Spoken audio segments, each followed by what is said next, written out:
Good evening and welcome to Rock, Paper, Hand Grenades. I'm your host, Joshua Solomon, and my co-host is ever busy throwing communists back into the great state of Massachusetts where they belong. We send him well wishes, JP. Get better. We'll see you. We'll see you soon. As always, Rock, Paper, Hand Grenades is sponsored by the Wilson Hill Pistol Club, the oldest sports shooting club in New Hampshire, located right here in Manchester at 1732 Lakeshore Road. We have open membership. You can find out all about us at wilsonhillpistol.org and contact any one of us at the board of directors, and we can get you a tour of the facility and signed up. So. Tonight is my favorite show of the year. We do this every year, right before Christmas, and we're going to talk about Christmas, the real meaning of Christmas. We're going to talk about Christianity and the fact that Judeo-Christian values are under attack around the world.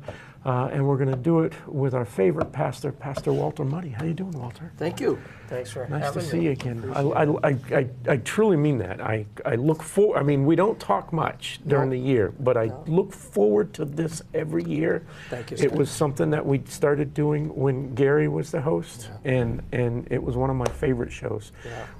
This time of year, it's very slow politically in the state.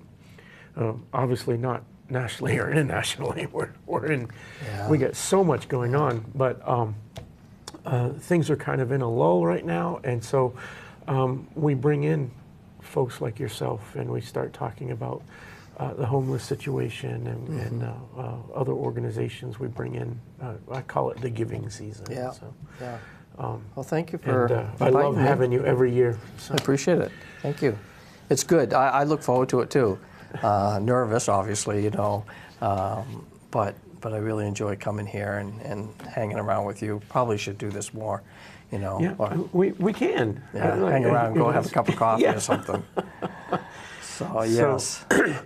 So for viewers that are new to our relationship with Walter, Walter comes every year at Christmas, and we dedicate a portion of the show to talking about Christmas and Christianity, and I like to do that at the end of the show. We'll end on a happy note. Okay, that sounds good. But we also talk about other things. Walter, give a brief history. We don't have to rehash everything we've hashed in other shows, but who you are and what you've done over the last 20, 30 years, and all right, yeah, how you've come to be with us. All right, a brief history. I was born on a cold Tuesday night, October 26th. Do you know it was a Tuesday? Yes, I looked back on it. Okay, because I know it was a Wednesday for me, because I was supposed to be a girl, and my mother was a big fan of the Addams Family. Oh, yeah. And I was supposed to be Wednesday. Wednesday. But I surprised them, and my name is not Wednesday. No, anyway. Good. That's good. Yeah, so I was born also into a military family. My dad was in the Air Force, and so we grew up with strictness in the home, and we moved a lot, but it was good. It was a good family. I had really good parents, very Catholic, being from Massachusetts. And we moved around and did all those things, and growing up, I went to the Catholic church. I went to CCD classes but I never really, I enjoyed it, but I never connected with it. And when I made my confirmation, I basically said, okay, I'm done, and I walked away from the church. And I just decided that it wasn't for me. So then I went through because that was at around 12 years old, and I went into high school, and I did horrible in school. I was out of 225 classmates, I came in 223rd from the bottom. I didn't have enough credits to graduate high school, and they called me into the office and said, Walter, you don't have enough credits, and I'm like, okay, I'll see you next year. And they said, no, we'll find you the credits. And they did and graduated me. Really? Yeah. Yeah. Back in those days, you could just take an eraser and, it wasn't on the computer. You just take an eraser and say, oh, yeah, you had 28 credits or whatever it was. So when I left high school, I had met a couple Christian people, and I was wondering about this whole thing. And my sister said to me one day, she said, Walter, I'm afraid for you, because when you die, you're going to go to hell. And I said, yeah, that's okay. All my friends will be there. Mm-hmm. And I was 18 at the time, and she said, no, Walter, you don't understand. The Bible depicts hell as a separation from God. Anything good, separation from God and anything good for eternity. And that's a long time to be wrong. And I'm like, Paula, that's really good for you, but it's not for me. I'm glad you found your religious thing. But I was driving down the road, and on Route 62 and 495 Cross in Berlin, Massachusetts, and I thought, what if it's true? I'd be a fool not to at least investigate it, if it was true or not. So I pulled my car over the side of the road, and I talked to God for the first time, and I said, God, if you're real, I want to know who you are. If you're not, I'm wasting my breath, that's fine. But I'm going to be straight with you. I'm going to be honest with you. I'm not going to pull any punches. You know who I am. You know what I like. I love the sex, drugs, and rock and roll. I was in the 1974 and that era. And I don't want to quit those things. I like them. I enjoy them. And the second thing, I don't want to be one of those Jesus freaks people, that walk around talking about Jesus all the time. So if you got that straight, we can get along. I just want to know if you're real or not. And within 2 weeks of that day, my whole life had changed. All of a sudden, it was like scales falling from my eyes. I saw life differently. I started having compassion and empathy for people and things that I was only ever thinking about me. What can I get out of life and out of my friendships? How can I have this friendship and what can I get out of it? Rather than, hey, how are you doing? And caring for others. My whole life changed within 2 weeks. It was remarkable because all of a sudden I felt that I finally had that peace and that joy that I had heard people had, but I didn't have it. I bowed my head that day and I said, God, if you're real, I want to know who you are. And I remember starting up my car and driving away, and 2 weeks later, I was a changed man. I was 18 years old at the time, and I said, and one of the things I said in my prayer, I said, God, I've screwed up my life. I've screwed my life up. If I could get a second chance, I would really appreciate that. Fast forward, I heard a missionary speaker talking about tribal evangelism, going out into the ends of the earth and sharing the gospel with unreached people groups, people who have never heard about God, never heard about Jesus. And I thought, wow, that would be so good to be able to do that. But I don't have the brains. I don't have the intelligence to do that. I mean, that's like, college level stuff. But I started looking at the different mission organizations that send missionaries to the ends of the earth. And I talked to my pastor, I talked with elders in the church, said, I really want to do this. And and everybody, you have to go to college, you have to go to college, you have to go to college. I went to a mission conference, I heard all these great mission organizations. They're all saying, well, what type of degree do you have? And do you have a doctorate yet? And I'm like, look, I just want to serve God. I know I'm not that smart. That's a given. But can I serve in any way? I'll dig ditches. And I found out this organization called New Tribes Mission. Now it's called Ethnos 360. And I went to visit them, and their headquarters in Sanford, Florida. And I talked with the recruiter there, and I said, so, what do I have to do to become a missionary with New Tribes? And he says, do you have a pulse? True story.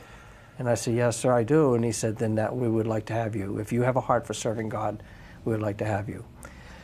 Fast forward, they have a Bible college, two-year Bible college that I went to, and I got almost straight A's. Well, when you find your motivation, you put your nose to it, right? That's what it took. When you're When you're in high school, or even if you're in college and you're not really into whatever it is you're studying, your brain does not dig into it, right? But then when something is something you're passionate about, you'll get straight A's, right? So. Yeah. Well, of course, I married a fantastic woman who helped me get straight A's. She's very, very intelligent, and she worked with me, obviously. And so we graduated Bible college. We went to Missionary Training Institute in Pennsylvania. That's a year and a half. Then we went to Linguistics Institute in Missouri, which you learn how to learn languages. And then we headed off to Venezuela, South America. And we were in Venezuela. We arrived in 1992, and we were kicked out of Venezuela in 2005 because President Hugo Chavez at the time. So 12, 13 years? Somewhere Yeah, 14 years, approximately. Said that we were spies for the imperialist North, and if you're not for the revolution, you're against the revolution, you know, all that rigmarole. He's a socialist Democrat, and promised the poor, if the rich have 2 yachts, I'm taking one away and giving it to the poor. If the rich have 2 cars, I'm taking one away and giving it to the poor. And everybody's like clapping. So, you'd be interested in that. Typical dictator. Yeah. Yeah. And you were talking about the gun club that you're on the board. That's awesome. I saw an interesting happen in our country back in 2013, I think it was. We couldn't get ammunition. Yep. Remember that? That's when I started making my own. Yeah. Right. You start. You start doing. You start the looking. Yeah. Well, in Venezuela that happened, and because at the time. I moved into a city ministry where I would do supply buying for the missionaries living in the jungle. And they would always want boxes of shotgun shells. 16 gauge is big down there. 16 gauge, everything's 16 gauge. And so I would buy boxes of 16 gauge. I'd send them into the missionaries in the tribe, and they would use them for hunting, whatever. Well, we couldn't, all of a sudden, the government, because they had the law, they had rights that they could have firearms. Right. It's one of the first things they do. But the ammo disappeared. Yep. And we couldn't get ammunition. Yep. And that happened here in, I think, 2013. Well, that happened for a very specific reason in 2013. Is because of who was president and the policies put in place. So it's no mystery that the Democrats want to get rid of guns completely. Gun control, gun control, gun control. And so they're going about it. If we can't take it away because of the Second Amendment, then we're going to do other administrative type things. And so what they do is they build the policies so that they can sue and the manufacturers of firearms instead of the actual perpetrators of the crimes, right? So that's one thing that they're doing behind the scenes that they did a whole lot of during the Obama administration. But the big thing the Obama administration did is that they caused that ammunition shortage all across the country on purpose by having every government agency buy up ammunition in bulk, right? And so then the question is, why does the IRS need 700,000 rounds of ammunition, right? Why does the Department of Agriculture need 700,000 rounds of ammunition, right? And so you've got all of these government departments that have no need and no business being in the defense world, and they don't have officers out there that are shooting that much, right? I mean, sure, there are armed IRS agencies, but that should be a very small part of what the IRS does. You know, the enforcement section of every department in the government should be very small. Yet they were buying up this ammunition on purpose to create the shortage. I don't know how that shortage got created in Venezuela, but probably similarly, the government was doing it on purpose behind the scenes. So we lost our rights little by little, and then only the criminals had guns, and the police, and they were just as corrupt. But I to get back to the original story, and that is that we had an opportunity to move in and live with the Maikititare Indians. The Maikititare are about, I think, 5,000 in total, but I'm not really sure of that figure. And they live in groups of 250, 300 Indians throughout the Amazon jungle. And Jane and I and the Cochran family, we moved in with a small group of Maikititare. And I did all the medical work, all the dental work. I did the setup of the water system and all in the tribe, while my co-workers did the Bible translation and church planting among the Maikititare. So we've talked about your missionary with the Maikititare several times, but it just occurred to me that I've never asked this question. There a series of uncontacted tribes in South America, particularly in Venezuela, where you were. Yeah. And like you said, there's like 5,000 and they live in small groups. How does a missionary group go about getting implanted in there? Like who organizes, says, hey, yeah, you, Walter, you and your family go live with this tribe? Does the tribe isn't just going to automatically accept, the white devil. That's right. Walking into their middle of their camp and say, "Hey, I'm building a hut right here." Yeah. Right? That doesn't happen. So how do you get embedded? How does that relationship start before you begin living with them? I don't think I've ever asked that question. That's a great question, and there's different ways that happens. I will give you a personal example. The Chirichano Indians have not been contacted yet. There's no Bible, no Word of God in their language, okay? But one day, we're in our village, the village of Parupa, and deep in the Amazon jungle near the Brazilian border, the Fronteira de Brasil, and this, I think, 3 boats, canoes, paddled into our village. And these guys were all hacked up. They had just been through a war. They had huge machete. Like a tribal war? Yeah, intertribal war. Yeah, okay. And they had huge machete cuts and defensive wounds from machete slashes. And they were all cut up and beat up. And they came into our village because they had heard on the river system, through the river gossip, that this village, Parupa, had a doctor or had medical help. I got you. They spent 3 days on the river getting to our village. 3 days, all hacked up.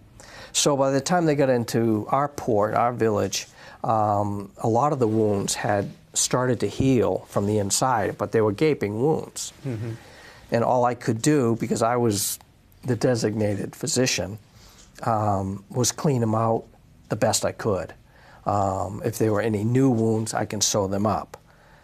And I did a lot of that. But I asked the chief of our village, we have a chief and witch doctor that pretty much run the politics of the village of 250 Indians or so. You have a chief, and then you have the witch doctor. He's the most powerful one. And then you might have a sergeant in arms below the chief in case something happens or he's not in the village. So I asked the chief, I call him Captain. I said, "Hey, Captain, who are these people?" He goes, "They come from upriver in Brazil." And I said, "What language do they speak?" He said, "We don't know their language." And I said, "Do you know anything about these people?" "Only that they're very, very dangerous and they love to kill people." And I'm like, all right. So they were really, really cut up bad. They were hurting pretty bad. So I'm telling you this story because I reported to my superiors on the field of Venezuela, my field committee, and I said, "Hey, look, we had ham radio in those days, I called out radio. We have this group of people. They call themselves the Chirichano." And they said, "Okay, grab their language, take their language." So I got a recorder out, my recorder for grabbing language, for recording language, that's what we call it. And I recorded their language as they were talking. And as I was doing medical work with them, I was recording them talking to one another. And then we send that to the headquarters in Florida, and we also send copies to Wycliffe Bible translators and in Texas, and said, hey, do you guys know what this language is? And they start comparing it with other languages to see if there's something close, or where it comes from. What tree of languages does it come from? A European language or a Far Eastern language? But what that did was it opened up the opportunity for me through broken Spanish and Portuguese to say, hey, can we visit you in your village? Well, now I had an inroad. Because you sewed them up. I helped them. Yeah. And so they also found out that we didn't have babies dying. We didn't have any babies dying in our village. And the whole river system, I'm talking hundreds of miles of river system, knew that in Barupa they had no baby deaths because we had medicine for malaria. Right. And so everybody wants a missionary. Oh, so they... Not for the gospel, not to tell them about Jesus, but to help them physically. So word of mouth spreads, and they say, hey, we want a doctor, or well, a missionary. Yeah, but that's what they want, and that's the in. That's your in. So when we went to visit the Chirichano, it took 3 days to get up there, up towards Brazil, and the headwaters of the La Paragua river system. And so that must have been an adventure in itself. It's unbelievable. A 3 day trek. It's unbelievable. Through the jungle with guides. Indian guide. That they know the waters. They know the... You got to pull over and make camp every night. And, and I didn't know how to do any of it. They thought I was so stupid. They would say, Walter, you're I'm just thinking, stupid. You know, of like movies, like Musketia Coast, like just the whole business of being out in the wild, and there is nothing there. Spectacular. And your best friends in the world are people who don't speak your language, and you know, a decade ago would have killed a white man in the jungle. Yeah, and they still do it. Yeah. If they are afraid of you, which they sometimes are, they'll kill you because there's no law in the jungle. Right. There's no like laws. You can't do that. Right. So we spent 3 days on the river. A gentleman, Jamie Miller, he's really, really smart in language, and he went with me, and because he was going to do the language interpretation, trying to figure it out what group it's from. And I had the connections with the motorista, the guy driving the boat, and the gas we need 55-gallon drums of gas to get upriver. You can paddle back, but to get upriver. Yeah. And when we came up to the Chirichano village, nobody was in sight. They all ran into the jungle because they knew these white people were coming, and some Indians. They're scared to death. And that's why they kill. They're scared. They don't know why you're coming in. You're in here to steal our women. You're in here to steal our wealth, our gardens, our food. And so we were climbing this mud banking that was like this on the side of the river. Very defensible position. Yeah, and we're climbing up this mud bank and very, very high to get into the village. We get into the village, nobody's there. And so we're kind of like looking around. Of course, my Indian guide, who's Mike Itare, a dear friend of mine, he's shaking. He's so scared because he knows he's going to die. That's what he thinks, you know. And so eventually a couple of the young warriors come out, you know, and they have their bows pulled at you just to make sure, you know. And they're on full pull, you know, and they're just waiting. And as you're walking, they're just watching you like this. And you're thinking, oh, I hope he doesn't let that go. That's going to hurt. A slip is a slip, right? Yeah. And then we started trying to communicate with them. We could communicate a little bit through Spanish because that's on the river system. That's your trade language. Okay. And we said we wanted to move into their village. And eventually the older gentlemen started coming in. And then eventually the women and children, once they realized we weren't a threat. Right. And of course they want to see us, they want to touch us, they want to smell us, you know, because we're white, we're ugly. Right. Ugly looking. Ugly as all heck. Yeah, we are. And, you know, if you have light, you know, blue eyes, you know, or light eyes, that's even more bizarre. Yeah. Because some of these people have never seen the outside world. They have no clue of the outside world. None. Yeah. And that particular tribe, they didn't. So they've never heard of cars or trucks or airplanes or airports or countries. that you have a village and that white guy came from that village. Yeah. But that's all they know. I see. And so it's fascinating. Yeah. It's fascinating. So that whole process must have taken days. I mean, 3 days to get there. Yeah, but 3 days. The process of just hanging with them, getting settled, and getting them to trust us. Yeah. And they had just killed a Brazilian miner. A Brazilian miner had just come through, and they killed him. And they just throw him in the river. Yeah. And they take what he has with him, Yeah, and the miner probably came with equipment, right? Yep, He probably came gone. with, and a a shotgun, a machete. It's all valuable. Something that they're not used to seeing. And they're afraid of him. Yeah. Yeah. So that's it. And what possesses a person to do that? A heart, as we get older, our hearts should feel compassion for other people. And as a Christian, I realize these people are lost in the middle of the jungle with no opportunity to hear about God, no opportunity to hear about Jesus Christ. You and I, we hear about Jesus Christ, turn on the radio, there's a display in front of the church, there's books, there's Bibles, hundreds of Bibles in the English version, but these people have never heard of anything. And this is why God has put that on the hearts of certain people to do that, to go to the ends of the earth to tell others about Jesus Christ. When I got kicked out of Venezuela, I came back to Massachusetts, and I said to God in prayer, I said, Lord, now what? What do I do now? I've been gone 20 years, going all through the training in Venezuela, and the Lord said, Walter, continue doing what you've always done until I move you again. And I'm like, all right, Lord. And so I started preaching and teaching here in the New England area. And we live in the coldest part of the country. Did you know the least religious states, the 5 least religious states in the Union are New England states? Vermont's number 1, least religious state in the Union. Massachusetts, New Hampshire, number 2 and number 3, least religious states in the Union. Maine, number 4, Rhode Island, number 5, and Connecticut comes in number 11 out of the 13 colonies. Really? Wisconsin came in number 6. Least religious states in the Union. So God has me here and others to preach the gospel, the truth, here in Massachusetts, in New England. So that's what I do now.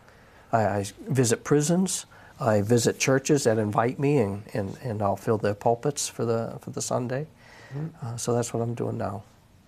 Thank you. And I love it. Thank you. No, I'm always fascinated. I always hear something new about your tribal missionary when you come. We don't have to dwell on it too much, but Venezuela's been in the news a lot lately. It has. Like I think last year Venezuela was in the news because of the Tren de Agua gangs, right? And we're hearing less and less about them because we've kind of expelled them from the U.S. and we're getting rid of those dangerous gangs, but we still have a drug trade, and so the big news has been the boats. The boats. But have you heard the news today? No. All right. I don't think So the big news yesterday, or at the end of yesterday, was that. We've obviously got a military presence there on the northern shores of South America. Oil tanker. But today we actually took an oil tanker. So we've taken over. We don't have any news other than that the tanker itself was sanctioned, and it's a known sanctioned tanker. And what flag does it? Well, we don't know that yet. But we know that it has Venezuelan oil on it, Yeah. right? And they're prohibited from selling their oil by the United Nations, and because of the election which was fraudulent. Right? And so the United States and the United Nations has sanctioned them not to sell the oil, and we've taken a tanker. Right? The way they do that is they take a tanker of questionable flagship, fill it with oil, and they go and they proxy it through a third party in order to sell it to somebody. And what we know is that tankers like this would go out, they would meet another tanker, an unsanctioned tanker, secretly on the high seas and transfer. Wow. And then that tanker would then be free to go into ports without being sanctioned, right? And so that's a very oversimplification of what happens. Other ways of doing it is you take a sanctioned tanker, it goes to a middle ground country, transfer everything out. That country would then transfer to a tanker, right? So it can either happen in the middle of the ocean or in a third-party country that is outwardly like disobeying the United Nations. Right? So anyway, so what do you think? I mean, you were kicked out because of this revolution that was taking place. The revolution started, like you said, with gun control, ammunition control, you know, and you slowly get your rights taken away, and then they start accusing people of being spies who aren't spies. I mean, this is the playbook. This is the communist playbook. This is, you know, it's the fascist playbook. This is what happened in Nazi Germany. This is what happened in Russia. This is what happened in Cuba. I mean, this is the playbook, right? You take the rights away from, well, you take the guns away. You take the ability to defend yourself away from the people. Then you start taking their rights away and say, yeah, so what? We don't care. We're the government. We're going to take care of you from cradle to grave. And then the real bad happens, right? We hear stories now. I mean, Venezuela was a very capitalist, thriving country when you were there. Country. And now we hear stories of families that are, you know, scrounging for food, eating insects, eating garbage, right? That's where they're at now. Families that were very prosperous 20 years ago. What do you think? I mean, it's getting worse. It's worse than it was last year when we had this conversation. Yeah, the like you say, the playbook. One of the things they did in Venezuela is they changed the constitution. And that is something that we always need to be aware of in our own country, because a lot of certain groups of people want to change the Constitution, like the Second Amendment, the First Amendment. Oh, let's change that. And we can't, because once you start changing the Constitution, anything goes. Those two are the big ones, but the rest of them are not to be ignored. Right. The Fourth Amendment, the Fifth Amendment. I mean, you know, these they're there for a reason. These keep the government from taking your house. These keep the government from putting troops in your house. You know, hey, people are going to live with you now. It keeps the government from censoring you. It keeps the government from stopping you from protesting. You know, they are all important. When we arrived in Venezuela, there was a saying in Spanish that, oh, that's so cheap, give me two. Because they had so much money. Very, very wealthy country, extremely wealthy. Money was just flowing. And the Bolivar at that time was 69 to 1 when we arrived in 92. And so 69 Bolivars for $1. And you go to the bank, you get 69 Bolivars and $1. When we left the country, it was 4,500 to 1 because of inflation. To go downhill. Yeah, and so it just tanked. And there was bills on the street because they have no value anymore. So we saw the economy just disappear. And now the wealthy got very wealthy, but they're not the wealthy people, because there's a lot of good wealthy people. Okay, but it was the governmental wealthy people who got extremely rich, and they started exporting their money. Capital flight, you've heard the expression, money goes overseas, that leaves the country. The people who could sent their kids out of the country in order to get education in other countries. That's a what's they call a brain drain on the country. So now you end up with a very small group of people running everything, and the rest of the poor people and good people, you know, just end up eating insects, eating their pets, and have very little left. I would like to say something about the drug boats. Some people don't talk about this. I know there's a lot of hatred going on the internet right now.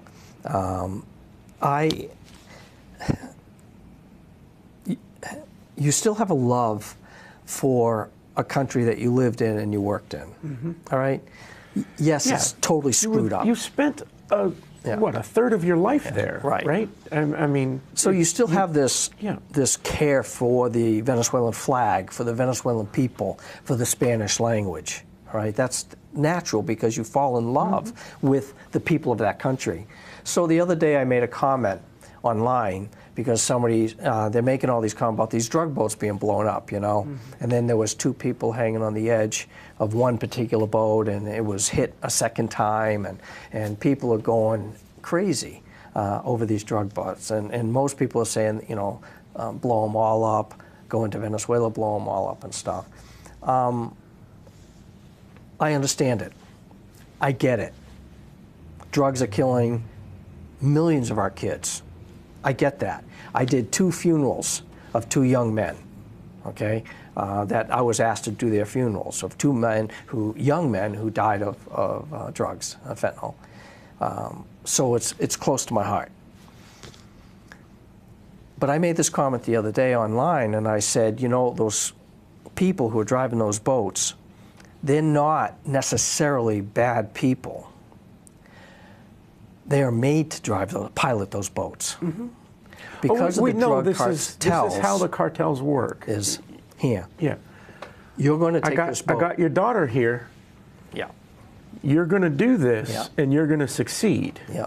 Or else. Yeah. Yeah. Your No, daughter, it happens. We know that it happens. Your daughter and family. Well, I got tons of hate mail for that.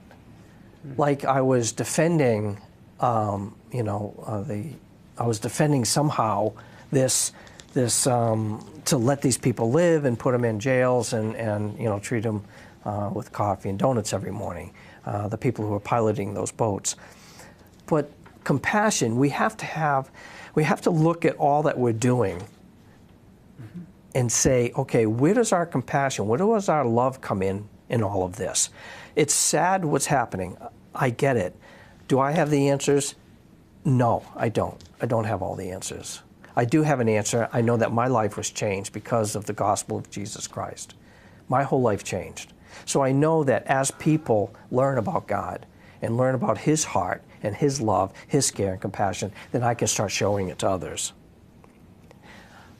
So I've been struggling with this whole, you know, bombing of the boats. I get it. These are bad groups of people bringing drugs into our country, and they're killing our children. But to be so hateful online or towards others is very hard for me. That is, it's unfortunate that it's become part of our culture, and we've talked about it a little bit.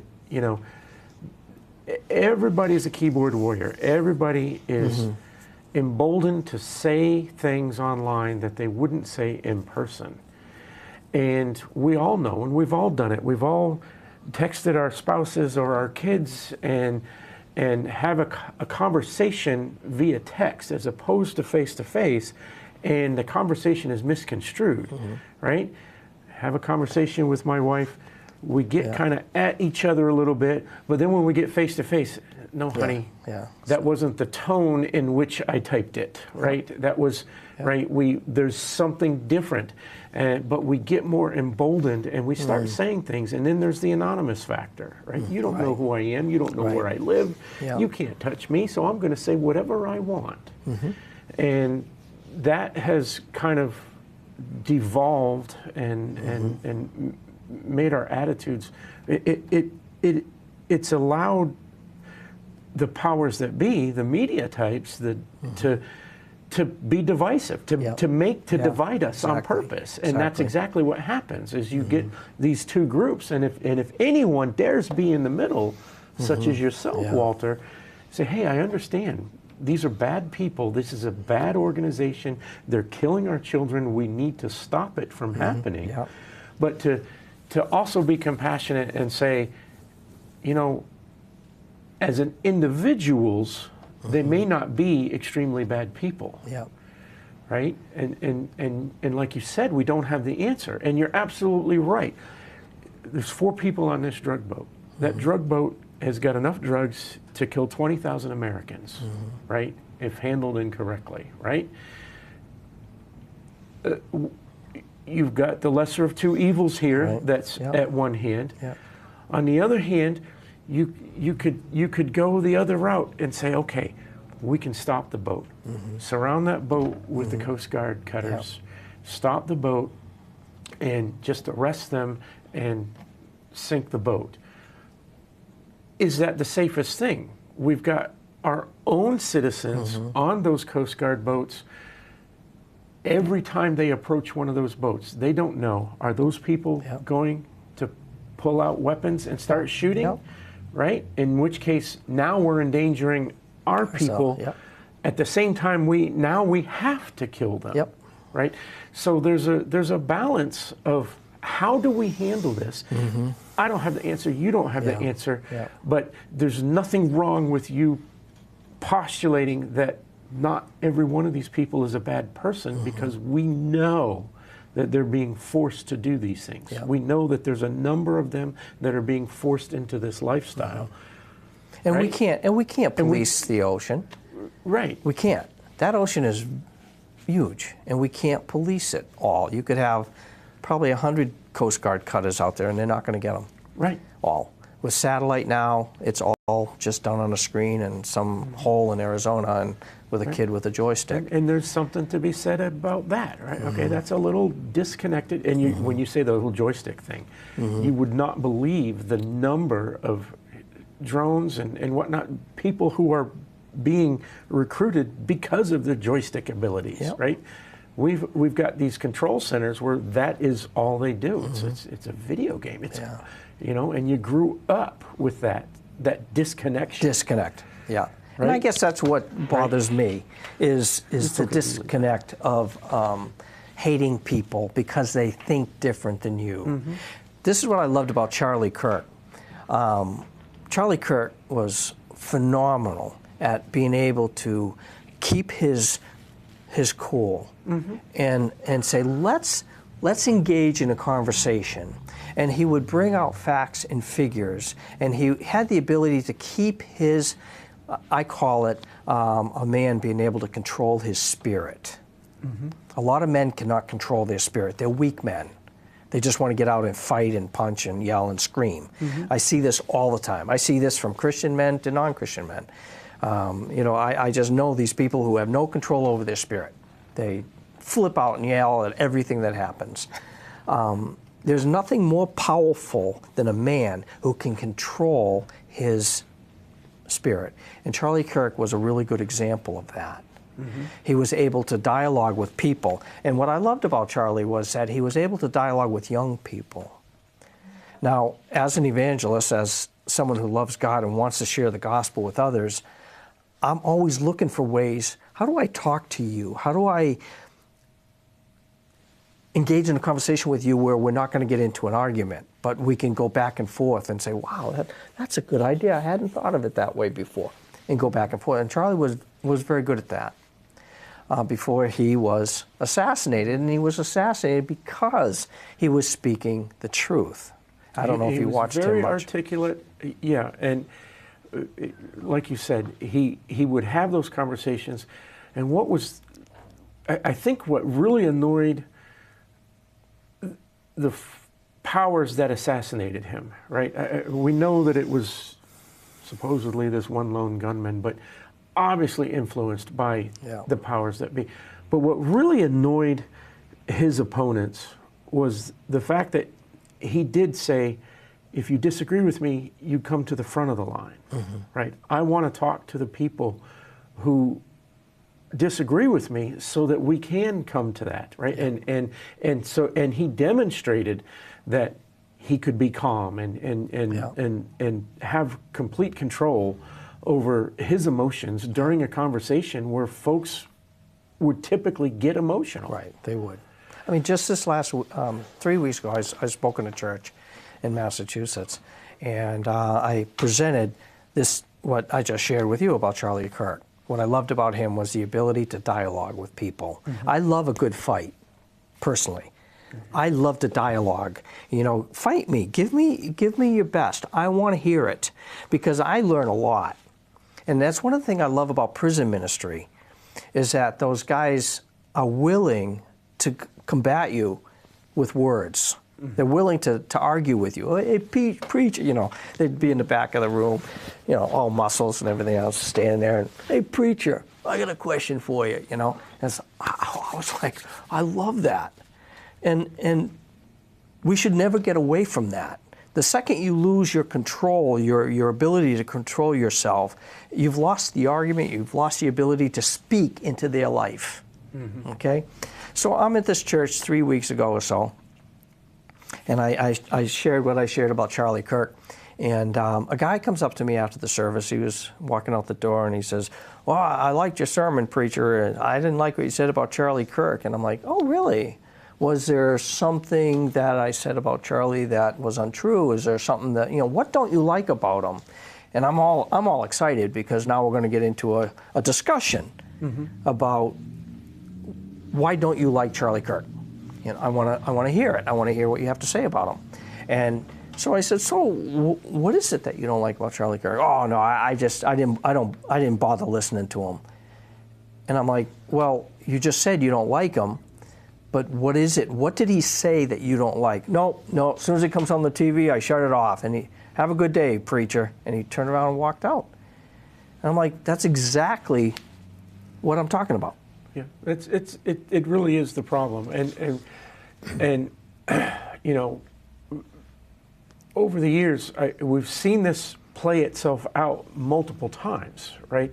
I started listening to Rush Limbaugh when I was 17 years old, right? As soon as he went national, and the same story with Rush. People would say, "Oh, I don't like him. Oh, turn it off." Right?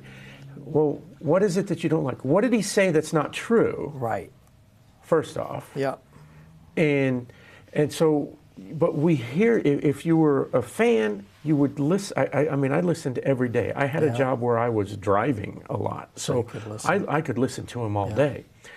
But for 30 years, he did this show before he passed away. For 30 years, and you would hear the story multiple times a year where somebody would say, you know what, I decided that instead of just listening to other people rant about you, that I would listen to you. Yeah.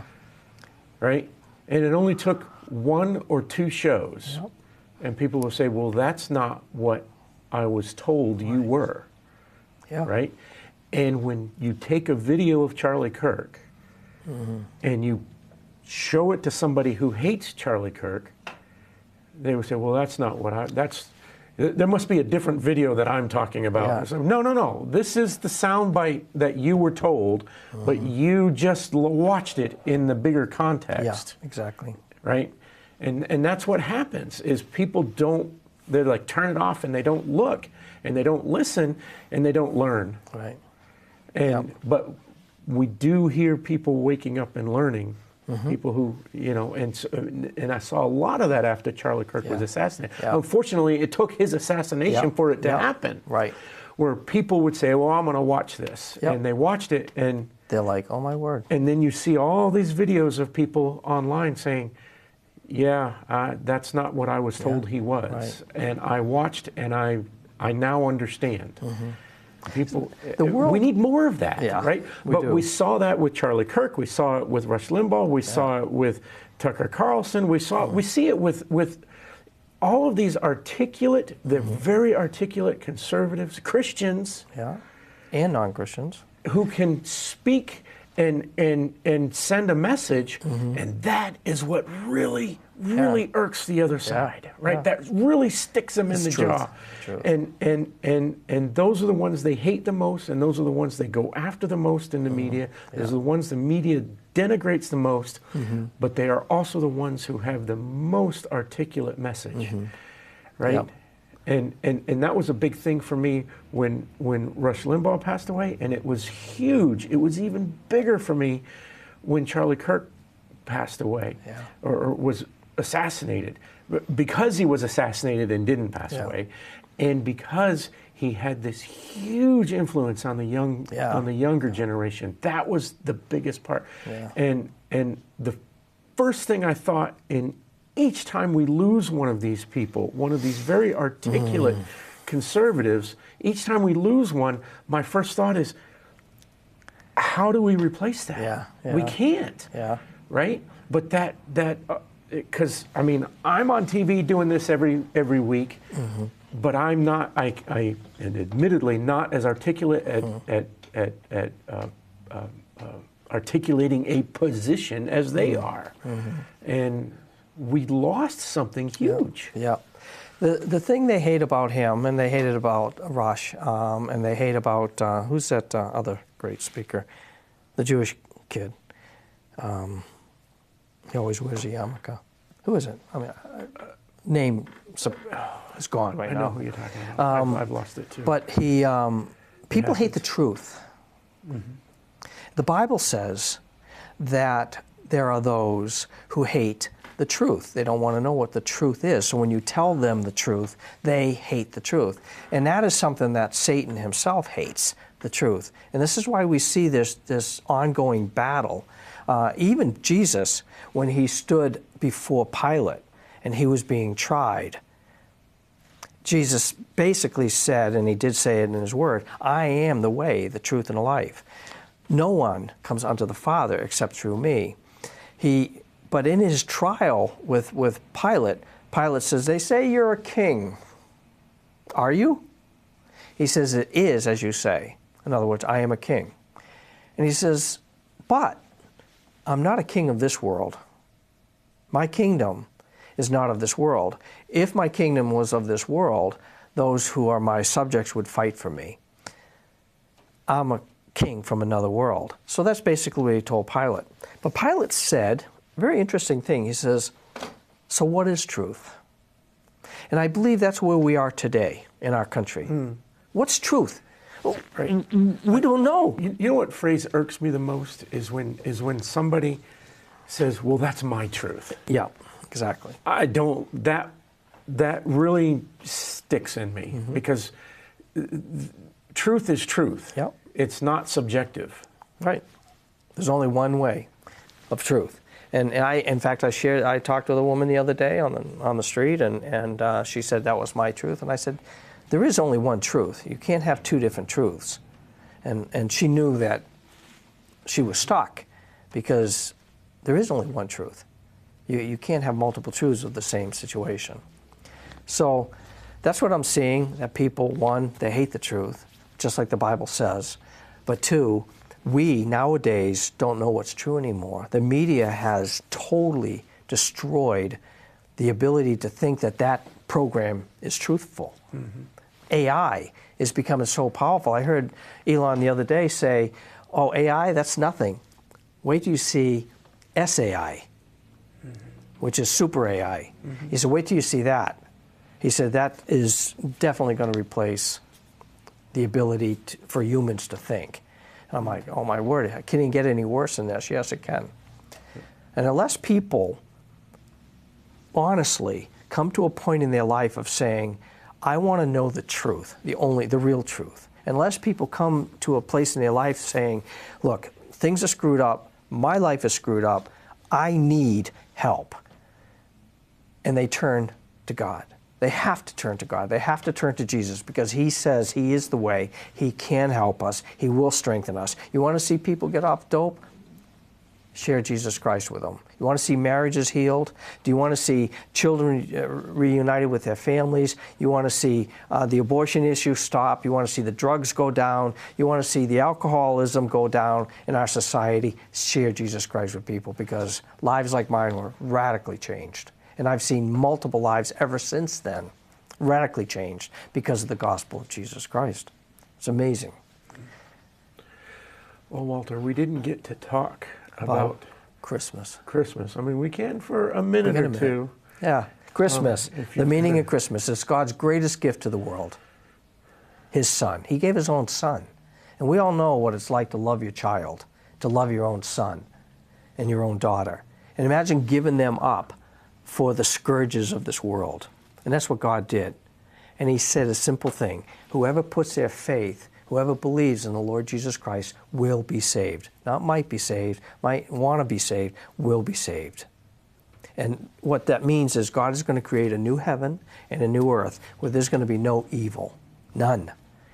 And those of us who have put our faith in the Lord Jesus Christ, and we have so many prophecies that are being fulfilled even today, proving that Jesus Christ is the way. He's the only way.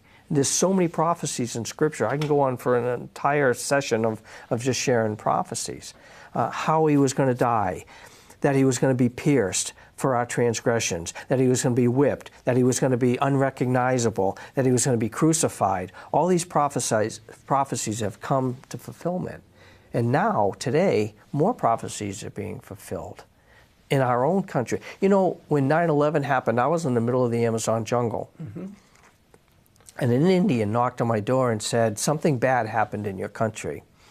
And because the Venezuelan government had set up a TV station in a strategic location in the middle of the Amazon jungle, and the Indians could see a TV of the outside world, and they saw that something happened in my village, America. And so they told me about it. We went down, we watched the TV, and we were like, oh my word, you know, 9/11 happened. But that passage of Scripture that came in Revelation chapter 11, I think it is, where it says, and the two saints who are preaching the gospel in Jerusalem will be stoned to death, and it says their bodies will lie on the streets of Jerusalem for 3 days. And it says something really cool. And all the world is going to look upon their bodies. Well, that wasn't possible back in but it's those possible days. today. It is. So when these revelations come through, mm-hmm. for the world to instantly see. Yep. You know, and fascinating. The fact that it's possible means that these things are going to start. You know, mm-hmm. All right, Walter, we are at the end. Thank you. So once again, we're going to say Merry Christmas to our audience. We say Christmas here. We don't say Happy Holidays. We say Merry Christmas. Yeah. So I hope you have a Merry Christmas. And I hope that you do too, and your family, and most of all, I hope and pray that people will at least question the truth. That's important. Yeah. Yeah. All right. We'll see you next time.